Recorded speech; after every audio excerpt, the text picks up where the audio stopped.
بسم اللہ الرحمن الرحیم۔ حضرت علی رضی اللہ تعالی عنہ نے فرمایا، جاہل کا درست کام بھی ایسا ہوتا ہے جیسے دانا کی غلطی ہوتی ہے۔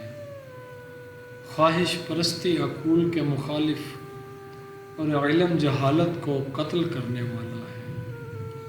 جاہل کبھی اپنی جہالت سے باز نہیں آتا۔ تین چیزیں نیکی کا دروازہ ہیں: ایک دل کی سخاوت، دو کلام کی پاکیزگی، اور تین غموں پر صبر۔ جہالت ایسی بلا ہے جو زندہ کو مردہ بنا دیتی ہے اور بدبختی میں گرفتار رکھتی ہے۔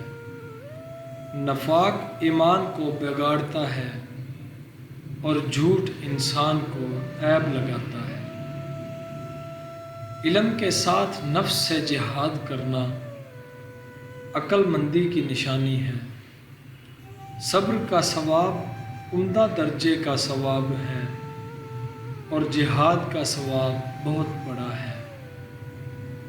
ثواب حاصل کرنے کی نسبت گناہ سے اجتناب لازم ہے۔ دنیا سے رشتہ جوڑنے والا اللہ تعالیٰ سے اپنا رشتہ ختم کر لیتا ہے۔